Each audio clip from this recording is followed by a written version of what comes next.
Good morning and welcome to a walk with Tilly and another beautiful day. Look at that. We're back to absolute glorious sunshine.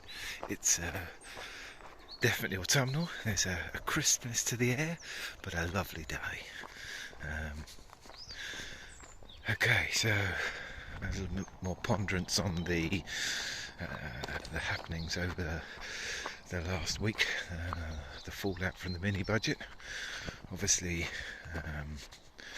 the Bank of England have intervened to stabilise market fears by essentially purchasing 65 billion of government bonds. I'm by no means an expert in these things, but my rudimentary understanding is that this has consequences. Those reserves are the cushion that the central bank, the UK central bank, has to in the case of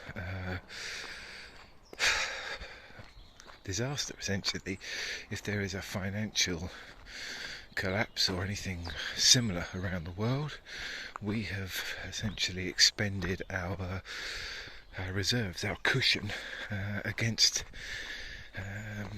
any financial shocks. It appears to have certainly temporarily stabilised the market. However, that hasn't dealt with the huge budget deficit that still exists. It's just calmed market fears that there are people who are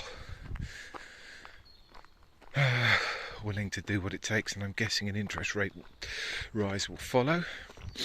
However, and this is purely speculative analysis, so in the long term you have to make the books balance. The budget has to balance. There is no way you can have ongoing greater expenditure than income. Sooner or later that you have to resolve that issue.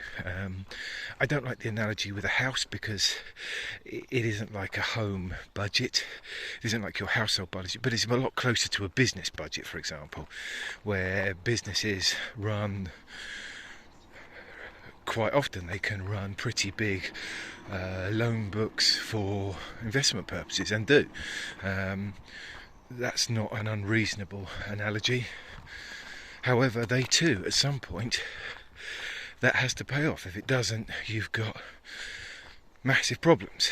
However, this would be more similar to a business rather than borrowing for research and development or infrastructure projects like a bigger factory or new machinery. They've effectively borrowed money to give the board and the shareholders a bigger bonus, a bigger payout, which will need to be paid for. You will need to do something to balance that situation.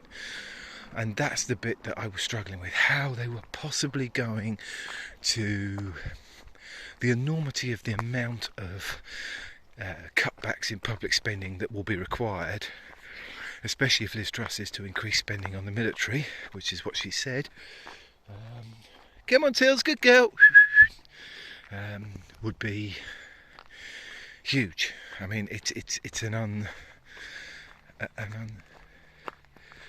unsellable to the public, because the effect on, effectively, it's going to completely restructure society in the UK. You are going to remove a big section of social safety net. You're going to take away a big chunk of public pensions. You're going to have massive cuts to education, healthcare, welfare, come on, across the board, which is that's a tough thing to, come on, good girl, a tough thing for any government to get past their public. And I couldn't work out how they could possibly make that work. And then it struck me. Inflation. Tilly, come on. This way, good girl. Tilly. How they are going to do this is they are going to give very small increases across the board to to basically all the services, but way below inflation, and you can bang in a massive cut, and that's essentially how they will try and do it in an underhand manner, so that they can persuade their cheerleaders to present the case as there are still small rises, and hope that the people pointing out what a real terms cut is don't have a big enough voice to make that understood by the general public. It concerns me there's a significant number of people who have no understanding of what a real terms cut means. Essentially, if inflation runs at 10% and you get a pay rise of 5%, then you have effectively, that year, you've had a pay cut of 5%, because the amount of purchasing power that your salary has fallen by 10%, and the shortfall by your pay rise has only been taken up by 5%. Hope that makes sense, but that's essentially what they're going to do with government expenditure.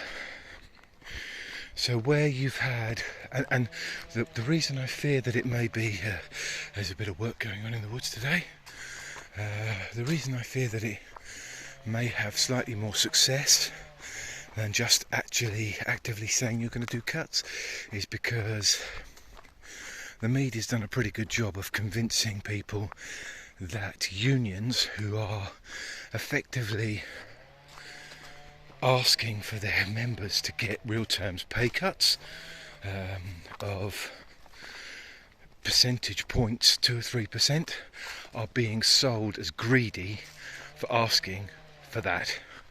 In other words, by asking for a 6, 7, 8% pay rise when inflation's running at 10%, which means all their staff will be effectively 2 or 3, 4% worse off, they are managing to successfully sell to a significant amount of the public that those people who are seeking to take industrial action to keep the status quo effectively are greedy for asking for a 4%, 5% pay cut, whilst somehow managing to persuade them. That's the bit that fascinates me. The psychology behind the process of selling this stuff is fascinating. Anyway, that's my thoughts on how they're going to do it. Time will tell. Let's see what that budget does. I think the OBR will accept it if they turn around and say we're not going to match inflation pretty much on anything, with the exception of the military, because she said she'd do that. Those are my ponderators. Feel free to interject with your thoughts in the comments.